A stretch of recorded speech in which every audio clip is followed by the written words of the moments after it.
The year is 1983, a time when the world teetered on the brink of total annihilation. The Cold War was at its peak, and two superpowers, the United States and the Soviet Union, held the fate of humanity in their hands, their fingers hovering over the launch buttons of thousands of nuclear weapons. In a secret bunker just outside Moscow, a Soviet Air Defense Forces officer named Stanislav Petrov began his shift. It was a night that would etch his name into history, not for what he did, but for what he chose not to do. Petrov's job was to monitor OKO, the Soviet Union's early warning satellite system. His sole responsibility was to detect any incoming nuclear missile launch from the United States and report it to his superiors, who would then initiate a retaliatory strike. Just past midnight, the unthinkable happened. A piercing alarm blared through the command center, and a single word flashed in bright red letters on the screen: launch. The system was reporting that a single nuclear missile had been launched from a US base and was hurtling towards the Soviet Union.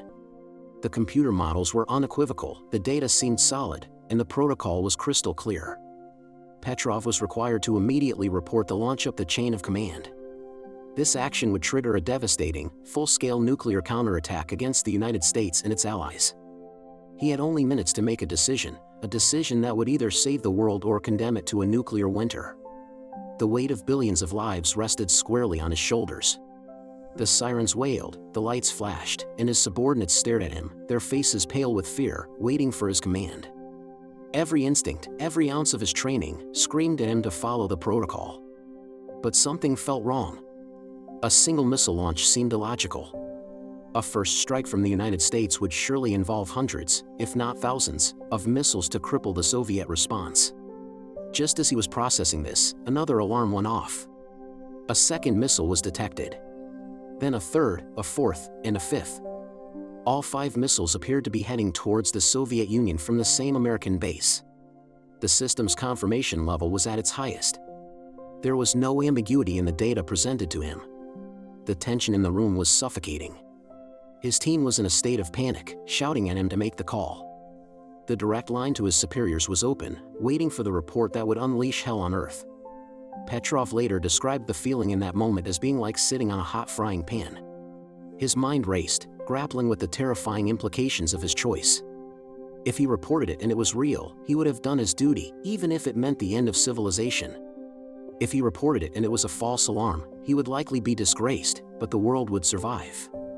But if he failed to report it, and the missiles were real, the Soviet Union would be defenseless, suffering a catastrophic blow from which it could not recover. The responsibility would be his alone. Against all odds and against the insistent screams of the computer system, Petrov made a choice. He decided to trust his gut feeling over the machine. He picked up the phone to his superiors, his heart pounding in his chest. But instead of reporting an incoming nuclear attack, he reported a system malfunction. He told them the early warning system was faulty. He was essentially betting the life of every person on the planet on his own intuition. The minutes that followed were the longest of his life. He and his team watched the screens, waiting for the telltale signs of a nuclear detonation on Soviet soil. They waited for the blinding flash, the mushroom cloud, the end of everything they had ever known. But it never came. The sky remained dark. The missiles never arrived. The world continued to turn, completely unaware of how close it had come to utter destruction. Petrov had been right. The sophisticated, multi-billion-ruble satellite system had made a catastrophic error. Later investigations revealed that the satellites had mistaken the reflection of sunlight off high-altitude clouds for the engine flare of intercontinental ballistic missiles. It was a rare, almost impossible alignment of atmospheric conditions. The system had interpreted this natural phenomenon as an act of war. Only the human element, the calm and rational judgment of Stanislav Petrov, had stood in the way of automated annihilation. For his actions, Petrov was not hailed as a hero. In fact, he was intensely interrogated by his superiors for not following protocol and for failing to correctly document the events in the logbook during the crisis. The Soviet military was deeply embarrassed by the failure of their advanced system. The incident was classified as top secret, and Petrov was quietly reassigned to a less sensitive post. He was never officially punished, but he was never rewarded either. The incident took a heavy toll on him, and he eventually took early retirement, suffering a nervous breakdown. For nearly 2 decades, the world remained oblivious to the man who had saved it. His story only came to light after the collapse of the Soviet Union, when a high-ranking general published his memoirs.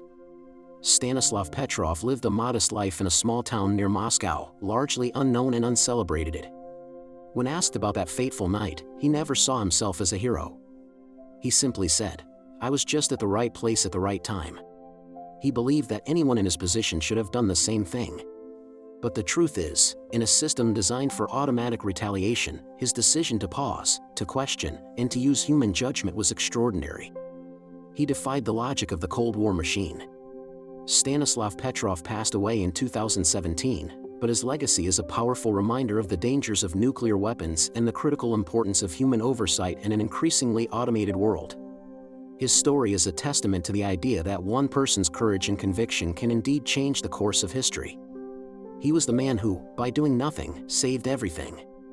If you found this story as incredible as we did, make sure to subscribe to Documentary Reel for more amazing stories from history. We explore the events and people that have shaped our world.